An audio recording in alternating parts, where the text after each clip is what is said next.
د خبرونو سرټکی د کلونو راپدې خوا په کندوز ولایت کې د تړل شوو سړکونو پرانیستل مسؤلین وایي ټول هغه لارې به بیا ځل پرانیزي چې پخواني نظام د خلکو پر مخ تړلې وې.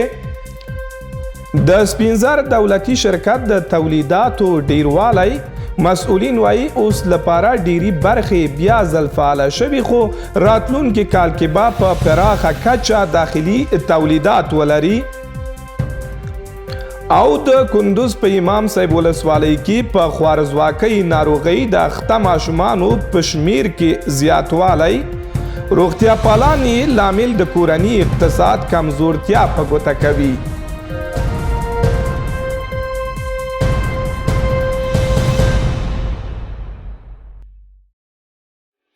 د کندوز ملي رادیو تلویزیون قدرمنو لیدونکو اوریدونکو سلامونه ستړي مشئ.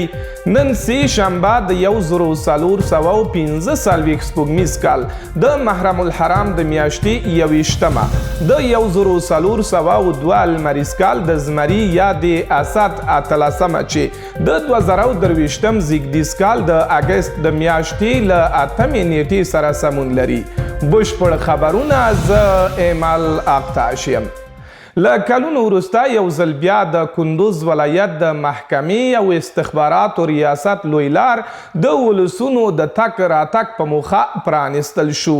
د ښاروالۍ ریاست مسؤلین وایي ټول هغه لوی لارې چې د تیرې ادارې له لوري د ولسونو پر مخ تړل شوې وې بیا ځل به پرانیستل شي.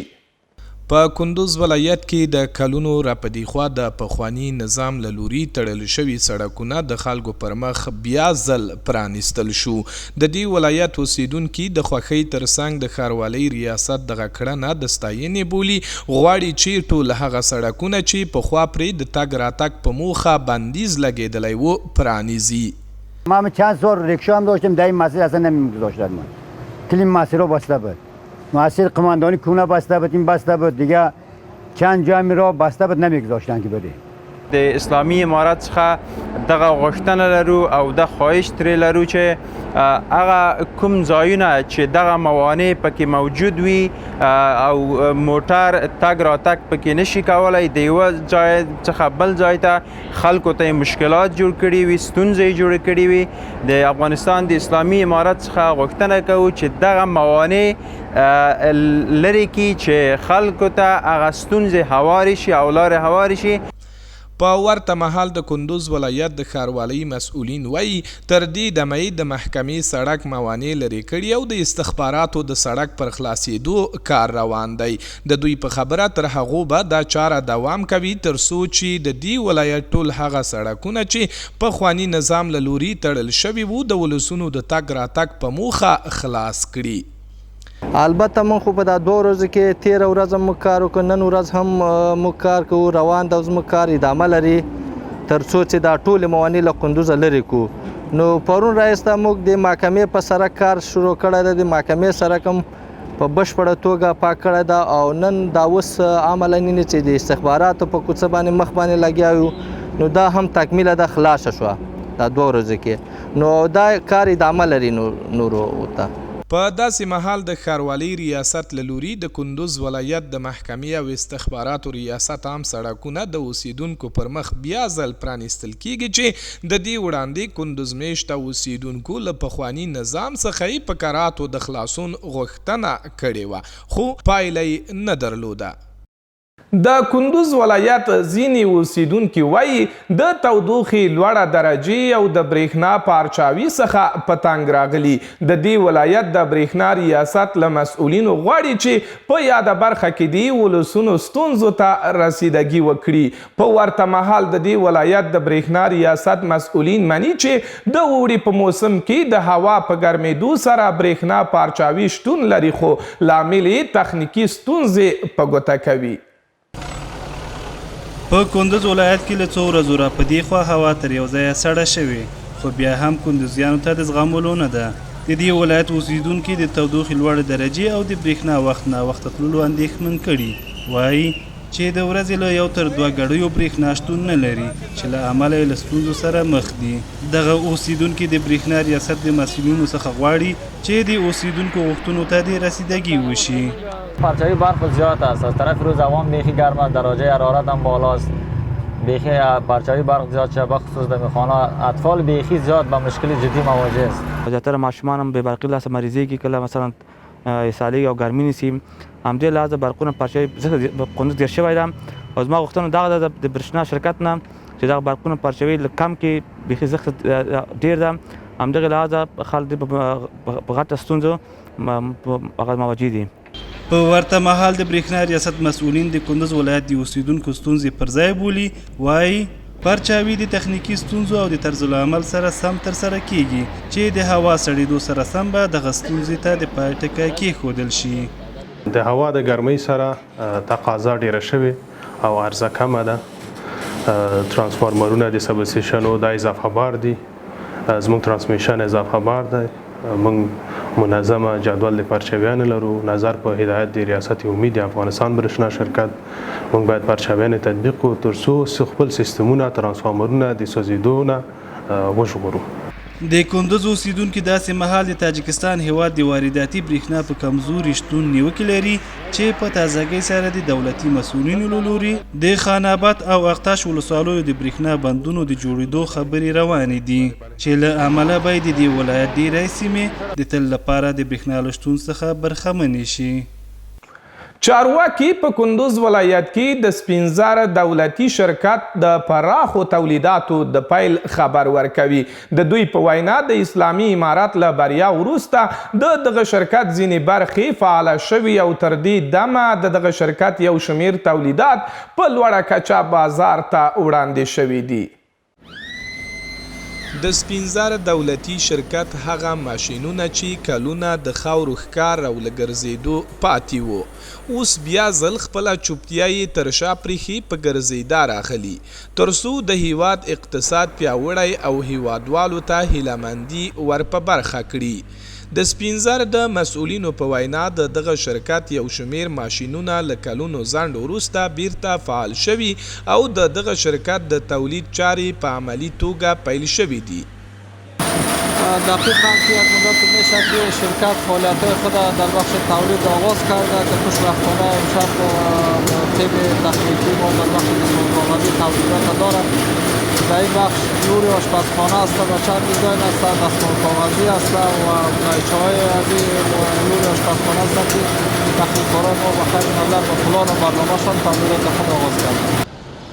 د کندوز اوسیدونکي بیا دغه شرکت له بیا فعالېدو څخه خوښ دي او یو ځل بیا یې د روښانه راتلونکي لپاره هیلې زیاتې شوي دي. د دوی په خبره دغه شرکت محصولات د وارداتي توکو په پرتله ښه کیفیت لري او پر ټولو غږ کوي چې دغه شرکت له محصولاتو ګټه واخلي. دیگه محصولات وطن است بر ما دو افتخار است. یکی خوب پولی که ما میخوایم به بازار عرضه بکنیم امیر خریداری میخوایم از اسپنزر بکنیم که محصولات تولید خود وطن است که کندوز البته تولیدش است. ما هم از صابونی استفاده میکنیم، هم از روغن استفاده میکنیم، هم از کاغذش که فعلا هم خریداری کردیم. شما شاهد هستین خریداری کردیم، میخوایم در خانه استفاده بکنیم. دیگه محصولات خوب است و هم تولید وطن است و همی که بازرگانایی که مثلا بیرون داخل وطن میسازن همین ما میخوایم که بازرگان خود وطن ما دیگه قابل قدر باشه و استفاده از اجناسی که تولید داره ما بکنیم. از عموما شهروندان قندوز تقاضا به اینه که باید بخرن از تولید وطن، از مواد وطنی است و چیزی وطن است که باید خریداری شود، اقتصاد وطن پیشرفت شود. از اینکه از خارج میخریم از داخلی وطن خود بخریم که د خدای مفید است. د کندوز سپینزار دولتي شرکت د نورو تولیداتو ترڅنګ کاغذي دسمال او د پخلنځي رول هغه تولیدات دي چې د مسؤلینو په وینا یې په څلېرو ساعتونو کې یو ټون بازار ته وړاندې کوي. ایمل اقتاش د افغانستان ملي تلویزیون کندوز. او وروستی خبر ورزو د کندوز امام صاحب ولسوالۍ ته د کندوز ولایت د امام صاحب ولسوالۍ د روغتون ډاکټران په دغه ولسوالۍ کې د خوارځواکۍ د ناروغۍ د زیاتېدو خبر ورکوي. دوی وایي یو له هغو عواملو څخه چې ماشومان یې په خوارځواکۍ اخته کړي د میندو د سمې تغذیې نشتوالی ده. د تغذیې په ناروغۍ اخته ماشوم چې له څو میاشتو راهیسې په دې ناروغۍ اخته شوی دی. د دغه ماشوم کورنۍ وایي چې د مودو راهیسې له دغې ناروغۍ زوی کړیږي. نوموړي د دغه روغتون له ډاکټرانو غواړي چې د ماشوم د رغېدو لپاره یې هڅې وکړي. مریض خیلی وقت شده، این وقتی که پیدا شده این مرض داره، این سیو تغذی شده. اینه با همیشه آوردم با بیستر کرد که سیو تغذی خوب نمیشه، موقع که دکتر باری خوب نمیشه با خاطر این بیستر کرد. چطور از دکتر رسیدگی میکنن؟ برخوردشان خوب است؟ میآید آن میآید میبینه، میاره شیر میاره میخره، ولی خوب است ای پیشم که تا ولی میگم همی خوب شوند. ما مقعدی داریم دیگه، همی خوب شده برای دیگه چی نداریم. امروز 3 روز میشه که آوردم من رسیدگی که میتونه شیر ما رو میاره، دوای ما رو میاره، خوراک ما رو میته. له بلې خوا بیا د امام صاحب په روغتون کې ډاکټران وایي چې په دې ولسوالۍ کې د خوارځواکۍ د ناروغانو شمیر زیات شوی دی چې په تیرو 4 میاشتو کې تر 80 ډیر په خوارځواکۍ اخته ماشومانو درملنه شوې ده. یگان دفعه عنعناتی است که در قدم اول شیر مادر را برای طفل نمیتن. بعضیا میگن که اول نتی نقص داره، مسائلی از گلوکوزی چیزا استفاده میکنن. بعد همیست که شیر مادر در قدم اول شیری که از مادر برای یک طفل داده میشه به نام فلز. فلز شیری است که تمام ویتامین ها و مواد تغذیه را در خود داره که طفل در مقابل بسیار امراض نگاه میکنه. متاسفانه که اکثرا داده نمیشن. یکی بعد اینکه طفلا رو در قدم اول یاد از شیر مادر استفاده نمیکنن، طفلا بعدا شیر مادر را نمیگیرن. اگر میگیرن شیر مادر دیگه دوباره پیدا نمیشه. است که میرن به طرف خواستیم ما از والدین گرامی است که فقط کوشش بکنن که از شیر خود استفاده بکنن. با مجرد تولد شدن طفلشان باید شیر خود برای طفل خود بتن، بار بار بتن، تکرارا بتن. هر قدر که یا طفل خود شیر بدن به همون قدر شیرم پیدا میشه و طفلشان هم خدای نخواسته بهت یک مشکلی که باعث دامنگیری اکثر اطفال افغانستانی ماست دچار نمیشه. په خوارځواکۍ د اخته ماشومانو د زیاتوالي په اړه په داسې حال کې اندېښنې راپورته شوې چې په کندوز ولایت کې مرستندویه مؤسسې شته چې د لومړنیو خوراکي توکو د ویش ترڅنګ په دغه ولایت کې د خوارځواکۍ د ماشومانو د تغذیې لپاره نور غذایي خواړه هم وویشي. د کندوز ملي راډیو اوریدونکو د تلویزیون لیدونکو په خواله رسنیو کې مینوالو دا وه زموږ د دې مهال خبري ټولګه. له تاسو هیله کوم چې د افغانستان د ملي راډیو تلویزیون د اوریدلو لیدلو وړ خپرونې له هیره مه باسئ، په مخه مو ښه شه.